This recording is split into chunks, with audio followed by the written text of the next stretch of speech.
ஒரு வரலாற்று பூர்வமான ரிப்போர்ட்டர் ஜட்ஜ்மெண்ட் ஆச்சு. இனிமேல் வந்து கூட்ட நெரிசலில் எவனாவது போய் செத்து போனாங்களுக்கு, நடிகனை பார்க்க போயோ நடிகையை பார்க்க போய் செத்து போனாங்களுக்கு அவங்களுக்குலாம் அரசு வேலை கிடைக்காது. ஏன்னா இது வந்து இதுவே காரணமாக வச்சுட்டு பார்ப்பான். ஏன்னா நிறைய விவசாயிகள் பேச ஆரம்பிச்சிட்டாங்க. இப்போ நான் நெல் விற்று நான் கஷ்டப்பட்டு உழவு பண்ணி நெல்லை கொண்டு போய் நான் வச்சோமாக்க அந்த மழையில் கிடக்குது. ஆனால் இங்கே வந்து விவசாயிக்கு மதிப்பு மரியாதை மட்டும் இருக்குது. ஆனால் போய் ஒரு நடிகனை போய் பார்க்க போய்னா 20 லட்சம் கொடுக்குறாங்க, 30 லட்சம் கொடுக்குறாங்க. அப்போ பேசாமல் இனிமேல் நடிகை எப்போ வந்தாலும் நாங்கள் போய் பார்த்து செத்துருவோம், அதுக்கு தான் மரியாதை இருக்க போல அப்படின்னு நிறைய மக்கள் பேச ஆரம்பிச்சிட்டாங்க. அதனால் நம்ம திரும்ப என்ன சொல்கிறோன்னா, இப்போ தனுஷ் வந்து கட்சி ஆரம்பிக்க போகிறாரு, அடுத்து சூர்யா கட்சி ஆரம்பிப்பார், அடுத்து வந்து சிம்பு கட்சி ஆரம்பிப்பார், விஷாலு கட்சி ஆரம்பிப்பார், கூட்டம் கூடும். அப்போ விஜய்க்கு மாதிரியான ஆட்கள் ஒரு கூட்டம் கூடுற மாதிரி அதுக்கு வாலண்டியராக மறுபடியும் ஒரு நிறைய லூசுங்க, நிறைய கிறுக்குங்க, நிறைய மெண்டலுங்கெல்லாம் உள்ளே வருங்க. குடும்பத்தை வழி நடத்த முடியாதவன், குடும்பத்தை தாங்கி நிறுத்த முடியாதவன் சும்மா வந்துட்டு செத்து போயிடுவான். செத்தா சூர்யாக்கா செத்து போனதுட்டு போயிடுவாங்க. அந்த மாதிரி ஆட்களுக்கெல்லாம் நீங்கள் அரசு வேலை கொடுத்துருவீங்களா? இது ஒரு முன் உதாரணமாக போயிடக்கூடாதுங்கிறதுக்காக இது ஒரு பெரிய விஷயமா இன்றைக்கி நம்ம நாம் தமிழர் கட்சி போராடி இன்றைக்கி லட்சம் மாணவ மாணவிகளுக்கு, டிஎன்பிசியில் உள்ள நபர்களுக்கு ஒரு உந்துதல் சக்தியாக நம்ம கொடுத்துருக்கோம். மீண்டும் சொல்கிறேன், அந்த கரூர் உயிரிழப்பில் பாதிக்கப்பட்ட 41 குடும்பங்களுக்கு அரசு வேலை கொடுக்கக்கூடாது என்பதுதான் எங்களுடைய ஸ்டாண்டை தவிர, அவர்களுக்கு எம்எல்ஏவோ எம்பியாவோ சேர்மனாவோ இல்லை அவருடைய தனியார் நிறுவனங்களையோ நாங்கள் வேலை செய்யக்கூடாது. இல்லை இன்னும் விஜயுடைய அமௌண்ட்டு 50 கோடியோ 100 கோடியோ அவர்களுக்கு கொடுக்கட்டும் நாங்கள் சொல்கிறோம். அதெல்லாம் தவிர்க்கல, நாங்கள் அதெல்லாம் நாங்கள் சொல்லலாம். நீங்கள் அதை வந்து புரிஞ்சிக்க மாட்டேங்கிறீங்க. கரூர் சம்பவத்தில் உயிரிழந்த குடும்பங்களுக்கு அரசு வேலை வழங்கிய உத்தரவை நீதிமன்றம் ரத்து செய்துள்ளது. அந்த வழக்கை நீங்கள் தொடர்ந்தவர்களில் ஒருவராக இருக்கிறீர்கள். இந்த தீர்ப்பை எப்படி பார்க்கிறீர்கள்? நாங்களும் ஒருத்தராக இருக்கிறதுன்னு இல்லை, நம்ம தான் மெயினாக இருக்கிறோம். கரூர் சம்பவம் வந்து உலக அளவில் உலுக்கிய ஒரு செய்தி. குறிப்பாக யூரோப் நாடுகளிலும் சீனா போன்ற பத்திரிகைகளிலும் தமிழ்நாட்டினுடைய மானம் கப்பலேறிய ஒரு செய்தி. ஒரு திரைப்பட நடிகரை பார்க்க வந்த ஒரு கூட்டத்தை அதை முறையான கட்டுப்பாடு இல்லாமல் அன்றைக்கு இருக்கக்கூடிய திராவிட முன்னேற்ற கழக காவல்துறையும், அது மட்டும் இல்லாமல் கூட்ட நெரிசல் இவ்வளோ கட்டுக்கடங்கான கூட்டங்கள் இருக்கும் என்று தெரிந்திருந்து ஒரு தலைவன் அங்கே வந்து உயிர் பலி வந்து நடந்ததுக்கு பிறகு அந்த மக்களோடு மக்களாக இல்லாமல் சென்னைக்கு போயிட்டாப்புல. இது சம்பந்தமாக உச்ச நீதிமன்றம் சிபிஐ வந்து விசாரிச்சுக்கிட்டு இருக்காங்க. அது ஒரு பக்கத்து போயிட்டு இருக்குன்னு வச்சுக்கோங்களேன். அப்புறம் தாவேக அரசு கரூர் குடும்பத்தில் இறந்து போன குடும்பங்களுக்கு பனையூரில் கூப்பிட்டு வச்சு பணம் அதிக அளவு கொடுத்தாங்க ஒவ்வொரு குடும்பத்துக்கும். தமிழக அரசும் தொகையை கொடுத்தாங்க. இப்போ நம்ம இதை வந்து எதுவும் சொல்லலை. நம்ம இதை பற்றி தாவேக அரசு கொடுத்த தொகையோ இல்லை பாதிக்கப்பட்ட குடும்பங்களுக்கு வந்து நீங்கள் பணம் கொடுப்பதையோ நம்ம அதுமாரி சொல்லலை. ஆனால் நம்ம சொல்லக்கூடிய விஷயம் என்னன்னா, கரூரில் பாதிக்கப்பட்ட 41 பேருக்கு அரசு வேலை வாங்குறது தான் நான் எதிர்த்து வழக்கப்பட்டோம். சாராம்சத்தை புரிஞ்சுக்கிறோம். அந்த 41 பேருக்கு அரசு வேலை தான் வரும். அதுக்காக மற்றபடியில் தாவேகாவுடைய எம்எல்ஏயோ எம்பியோ அமைச்சரோ இல்லை தாவேகாவுடைய முதலமைச்சராக இருக்கக்கூடிய நபர்களுக்கு பல்லாயிரம் கோடிகள் பணங்கள் சொத்துக்கள் இருக்குது. கரியரின் உச்சத்தை விட்டுட்டு வெளியே வந்தவர் அவர். கரியரின் உச்சம் ஒரு படத்துக்கு வந்து 300 கோடியிலேருந்து 400 கோடி வரை நான் வாங்கிட்டு இருந்தேன். என்னோட கரியரின் உச்சத்தை தொட்டு வெளியே வந்தேன் அப்படிங்கிறப்பல அந்த கரியரின் உச்சமாக இருக்கக்கூடிய தமிழ்நாடு முதலமைச்சர் விஜய் அவர்கள் 300 கோடியிலேருந்து 100 கோடியை கூட அந்த 41 குடும்பங்களுக்கு நீங்கள் பிரிச்சுட்டா கூட அது போதும். அதை நாங்கள் சொல்ல போகிறோமா? ஏன் இப்படி கொடுக்குறேன்னு சொல்ல போகிறோமா? அங்கெல்லாம் நான் சொல்லலை. இல்லை உங்களுக்கு தனியார் நிறுவனங்கள் உங்களுக்கு நிறைய இருக்குது. நீங்கள் அங்கே 1 லட்ச ரூபா சம்பளம் போட்டு வச்சுக்கோங்க, இல்லை 2 லட்ச ரூபா சம்பளம் போட்டு வச்சுக்கோங்க. நாங்கள் சொல்ல போக கிடையாது. இன்னொரு விஷயம் தெரிஞ்சுக்கோங்க, உங்கள் கட்சி சார்பாக இருக்க நபர்களை பாதிக்கப்பட்ட குடும்பங்களை சேர்மனுக்கு நிற்க வைக்கிறதையோ, கவுன்சிலருக்கு நிற்க வைக்கிறதையோ, பிரசிடென்ட்டுக்கு நிற்க வைக்கிறதையோ, இல்லை எம்எல்ஏக்கு நிற்க வைக்கிறதையோ, இல்லை எம்பிக்கு நிற்க வைக்கிறதையோ நாங்கள் வந்து அதை தடுக்க போகிறது கிடையாது. இதெல்லாம் வந்து உங்களுக்கு வந்து நாங்கள் உங்களுக்கு ஐடியா கொடுக்குறோம். ஆனால் இதை தாண்டி அரசு வேலை கொடுக்காதுன்னு நாங்கள் சொல்கிறோம்.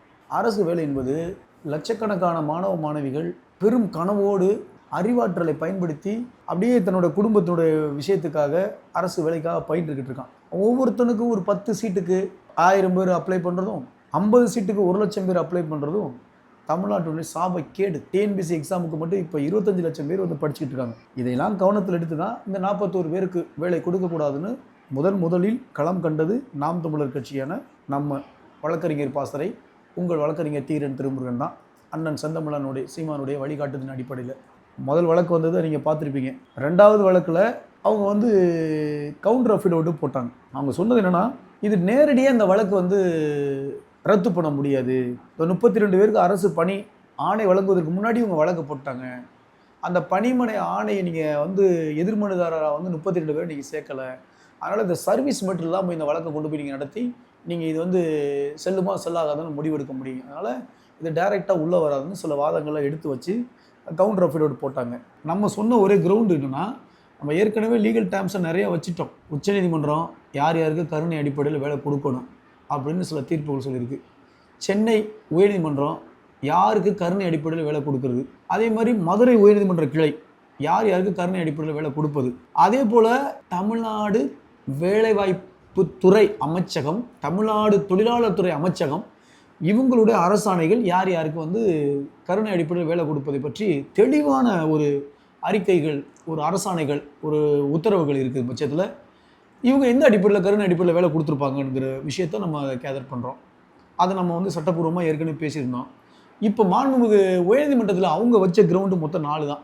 அவங்க வந்து கிரவுண்டுன்னா, ஃபஸ்ட்டு கிரவுண்டு ஸ்டெர்லைட்டில் வந்து துப்பாக்கி சூட்டில் கொல்லப்பட்ட குடும்பங்களுக்கு நாங்கள் அரசு வேலை கொடுத்துருக்கோம் அப்படின்னு சொன்னாங்க கருணை அடிப்படையில். 2வது ஒரு எக்ஸ் சர்வீஸ்மேன் அவருடைய குடும்பத்துக்கு நாங்கள் கருணை அடிப்படையில் வேலை கொடுத்துருக்கோம் அப்படின்னாங்க. 3வது லீலாவதி கொலை வழக்கு, அந்த கொலை வழக்கில் அந்த குடும்பத்துக்கு நாங்கள் கருணை அடிப்படையில் வேலை கொடுத்துருக்கோம் அப்படின்னாங்க. இது போல் அவங்க ஒரு 4 விஷயத்தை மேற்கோள் காட்டி சொல்லும்போது பொறுமையாக கேட்டுக்கொண்ட நீதியரசர்கள் எங்கள் தரப்பு வாதத்தையும் கேட்டாங்க. ஒரு 1.5 மணி நேரம் அவங்க தரப்பு வாதம் போச்சு. நம்ம ஏற்கனவே ஆர்கியூமெண்ட் முடிச்சிட்டோம். அப்புறம் நம்ம தரப்பு வந்து லீகல் பாயிண்ட்ஸை மட்டும் நம்ம தெளிவாக சொன்னோம். நம்ம ஏற்கனவே பல்வேறு விஷயம் பேசுகிற மாதிரி போராட்டத்திலேயோ பொதுக்கூட்ட மேடையிலையோ இல்லை நம்ம மக்கள் மத்தியில் கொண்டு போய் பேசுகிற விஷயங்களும் அங்கே பேச முடியாது. கோர்ட் என்பது மெட்டீரியல் எவிடன்ஸ் இல்லாமல், மெட்டீரியல் டாக்குமெண்ட் இல்லாமல் நம்ம பேச முடியாது. ஆனால் லீகல் என்னவா பேசணும், அந்த லீகலான விஷயங்களை ஆக்கப்பூர்வமாக எடுத்து வச்ச வழக்கறிஞர் குழு எங்களுடைய அன்பு தம்பி, என்னுடைய தம்பி சட்ட இளவல் கிளிட்டஸ் அவர்கள். அதுக்கு மேற்படி நிறைய ஆலோசனைகளை நம்ம வழங்கியிருந்தோம். தம்பி அந்த வாதத்தை எடுத்து வச்சாங்க. நல்ல ஒரு வாதமாக போச்சு. நம்ம சொன்ன ஒரே ஒரு கிரவுண்டுன்னா, இவங்க சொன்ன 4 கிரவுண்டுமே இந்த கரூர் விஷயத்துக்கு பொருந்துமா? பொருந்தாது. அது அரசு படுகொலையால் நிகழ்த்தப்பட்ட ஒன்று. அதனால அவங்க கருணை அடிப்படையில் கொடுத்துருக்காங்க. அது எப்படி இந்த கூட்ட நெரிசலில் ஒருத்தரை பார்க்க வந்து 41 பேர் செத்து போனதுக்கு பொருந்தாது. அதே போல் ஒரு எக்ஸ் சர்வீஸ்மேன் அவருடைய குடும்பத்துக்கு வேலை வாய்ப்பு கொடுப்பதுக்கும் இதுக்கு என்ன சம்பந்தம்? பொருந்தாது. எது கருணை அடிப்படையில் வேலை கொடுக்கலாம் கொடுக்கக்கூடாதுன்னு ஒரு பெரிய சரத்துகளே, ஒரு வழிகாட்டு நெறிமுறைகளை கொடுத்ததை பற்றி நம்ம சொல்லியிருந்தோம்.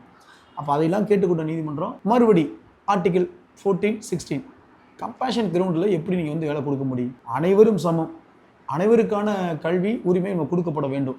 ஒரு குறிப்பிட்ட தன்னை பார்க்க வந்த நபர்களுக்கு மட்டும் நீங்கள் வந்து இறந்து போயிட்டாருங்கிறதுக்காக நீங்கள் கருணை அடிப்படையில் வேலை கொடுப்பது வந்து டிஎன்பிசி கனவோடு இருக்கக்கூடிய லட்சக்கணக்கான இளைஞர்களுக்கு வந்து பெரும் பாதிப்பாகும்னு சொல்லி கொடுத்தோம். அதை பெரிய அளவுக்கு வந்து அது நீதிமன்றம் அதை எடுத்துக்கிச்சு. அது மட்டும் இல்லாமல் நம்ம மெயின் பாயிண்ட்டே வந்து உச்சநீதிமன்றத்தில் வழக்கு நிலுவையில் இருக்குது. கரூருடைய அந்த கொலை வழக்கு, அந்த கூட்ட நெரிசலில் செத்து போன கொலை வழக்கு. அது மட்டும் இல்லாமல் தவைக்காவுடைய அமைச்சர் அவங்களாம் அதுக்குள்ள வந்து எதிரிகளாக இருக்கிறாங்க. சிபிஐ இன்வெஸ்டிகேஷன் பண்ணுறது இன்னும் இறுதி அறிக்கை வரல. அப்போ இதை கண்டிப்பாக சாட்சிகளை கலைப்பாங்க அப்படிங்கிறத சொன்னோம். அதுக்கப்புறம் தான் அவுட் ஆஃப் ஃபோக்கஸ் நம்ம சொன்னது, இது மாதிரி தமிழ்நாட்டில் வந்து கூட்ட நெரிசலில் நிறைய பேர் கும்பமேளா பார்க்க போய் 45 பேர் 50 பேர் செத்து போயிருக்கான். கேகே நகரில் வந்து கட்சி நலத்திட்ட உதவிகளை வந்து கூட்ட நெரிசலில் வாங்க போய் ஒரு 42 பேர் செத்து போயிருக்கான் சென்னை கேகே நகரில். அதே போல் இமானுவேல் குருபூஜையில் வந்து ஒரு 13 பேர் துப்பாக்கி சூட்டில் கொல்லப்பட்டிருக்காங்க. மாஞ்சோலை தேயிலை தொட்ட தொழிலாளர்களுக்காக போராட்டம் பண்ண வந்த தாமிரபரணி ஆற்றுல நிறைய பேர் வந்து தடியடியால் நடத்தப்பட்டு நிறைய பேர் கொல்லப்பட்டிருக்காங்க. இடஒதுக்கீடுக்காக வன்னியர்களுக்கு நிறைய துப்பாக்கி சூடு நடத்தப்பட்டு கொல்லப்பட்டிருக்காங்க. இன்னும் நிறைய பேர் வந்து கொல்லப்பட்ட அரசு வேலை கொடுக்க முடியுமா அப்படின்னு நீதியரசர்கள் அருமையாக கேள்வி கேட்டு அதை நீங்கள் பார்த்துருப்பீங்க. வெடி விபத்தில் தினசரி சாகுறாங்க, அவங்களுக்கு அரசு வேலை கொடுக்க முடியுமா? இல்லை வாகன விபத்தில் நிறைய பேர் சாகுறாங்க, அதுக்கு அவங்களுக்கு அரசு வேலை கொடுக்க முடியுமா? இன்னும் பல விஷயங்கள் நடந்தால் இப்போ அரசு வேலை கொடுப்பீங்களா அப்படின்னு கேள்வி கேட்டு, அதனால் இந்த வழக்கை நான் ரத்து பண்ணுறேன், நீங்கள் சொல்லக்கூடிய ஜட்ஜ்மெண்ட்டில் நான் மேற்கோள் காட்டி இந்த வழக்கை நான் ரத்து பண்ணுறேன் அப்படின்னு சொல்லி ஒரு வரலாற்று சிறப்புமிக்க ஒரு உத்தரவை கொடுத்து டிஎன்பிசியில் உள்ள கனவுல இருக்கக்கூடிய மாணவிகளுக்கு மாண்புமிகு உயர்நீதிமன்றம் ஐயா சிவி கார்த்திகேயன், ஐயா சக்திவேல் அவர்கள் மிகப்பெரிய ஒரு உத்தரவை கொடுத்துருக்காங்க. இதை நாம் தமிழர் கட்சி ஒரு வரலாற்று பூர்வமான ரிப்போர்ட்டர் ஜட்ஜ்மெண்ட் ஆச்சு. இனிமேல் வந்து கூட்ட நெரிசலில் எவனாவது போய் செத்து போனாங்களுக்கு, நடிகனை பார்க்க போயோ நடிகையை பார்க்க போய் செத்து போனாங்களுக்கு அவங்களுக்குலாம் அரசு வேலை கிடைக்காது. ஏன்னா இது வந்து இதுவே காரணமாக வச்சுட்டு பார்ப்பான். ஏன்னா நிறைய விவசாயிகள் பேச ஆரம்பிச்சிட்டாங்க. இப்போ நான் நெல் விற்று நான் கஷ்டப்பட்டு உழவு பண்ணி நெல்லை கொண்டு போய் நான் வச்சமாக்க அது மழையில் கிடக்குது. ஆனால் இங்கே வந்து விவசாயிக்கு மதிப்பு மரியாதை மூலமாக இருக்குது. ஆனால் போய் ஒரு நடிகனை போய் பார்க்க போய்னா 20 லட்சம் கொடுக்குறாங்க, 30 லட்சம் கொடுக்குறாங்க. அப்போ பேசாமல் இனிமேல் நடிகை எப்போ வந்தாலும் நாங்கள் போய் பார்த்து செத்துருவோம், அதுக்கு தான் மரியாதை இருக்க போல் அப்படின்னு நிறைய மக்கள் பேச ஆரம்பிச்சிட்டாங்க. அதனால் நம்ம திரும்ப என்ன சொல்கிறோன்னா, இப்போ தனுஷ் வந்து கட்சி ஆரம்பிக்க போகிறாரு, அடுத்து சூர்யா கட்சி ஆரம்பிப்பார், அடுத்து வந்து சிம்பு கட்சி ஆரம்பிப்பார். விஷாலு கட்சி ஆரம்பிப்பார், கூட்டம் கூடும். அப்போ விஜய்க்கு மாதிரியான ஆட்கள் ஒரு கூட்டம் கூடுற மாதிரி அதுக்கு வாலண்டியராக மறுபடியும் ஒரு நிறைய லூசுங்க, நிறைய கிறுக்குங்க, நிறைய மெண்டலுங்கெல்லாம் உள்ளே வருங்க. குடும்பத்தை வழி நடத்த முடியாதவன், குடும்பத்தை தாங்கி நிறுத்த முடியாதவன், சும்மா வந்துட்டு செத்து போயிடுவான். செத்தா சூர்யாக்கா செத்து போனன்னு சொல்லிட்டு போயிடுவாங்க. அந்த மாதிரி ஆட்களுக்கெல்லாம் நீங்கள் அரசு வேலை கொடுத்துருவீங்களா? இது ஒரு முன் உதாரணமாக போயிடக்கூடாதுங்கிறதுக்காக இது ஒரு பெரிய விஷயமா இன்றைக்கி நம்ம நாம் தமிழர் கட்சி போராடி இன்றைக்கி லட்சம் மாணவ மாணவிகளுக்கு டிஎன்பிசியில் உள்ள நபர்களுக்கு ஒரு உந்துதல் சக்தியாக நம்ம கொடுத்துருக்கோம். மீண்டும் சொல்கிறேன், அந்த கரூர் உயிரிழப்பில் பாதிக்கப்பட்ட 41 குடும்பங்களுக்கு அரசு வேலை கொடுக்கக்கூடாது என்பதுதான் எங்களுடைய ஸ்டாண்டை தவிர, அவர்களுக்கு எம்எல்ஏவோ எம்பியாவோ சேர்மனாவோ இல்லை அவருடைய தனியார் நிறுவனங்கள்லையோ நாங்கள் வேலை செய்யக்கூடாதுன்னு சொல்ல. இன்னும் விஜயுடைய அமௌண்ட்டு 50 கோடியோ 100 கோடியோ அவர்களுக்கு கொடுக்கட்டும் நாங்கள் சொல்கிறோம். அதெல்லாம் தவிர்க்கலை. அதெல்லாம் நாங்கள் சொல்லலாம். நீங்கள் அதை வந்து புரிஞ்சிக்க மாட்டேங்கிறீங்க. அது இருக்க தாவேக்காவுடைய அந்த வெர்ச்சுவல் வாரியர்ஸ் டீமு அவங்களுக்கு ஃபிசிக்கலி எதுவும் பிரச்சனையாக இருக்குதுன்னு நினைக்கிறேன். ஸோ அவங்களாம் போய் தயவுசெய்து வந்து ஒன்று புத்தகத்தை எடுத்து படிங்க, இல்லைனா நிறைய அரசாணைகள் இருக்குது அதை படிங்க, இல்லைனா நாங்கள் சொல்வது வந்து தப்பா பொய்யான்னு தெரிஞ்சுக்கிட்டு பேசுங்க. எங்களுக்கு வந்து அவங்கள கொடுக்கக்கூடாதுன்னு நாங்கள் சொல்ல மாட்டோம். ஆனால் அரசு வேலை கொடுக்கக்கூடாது, அவ்வளோதான்.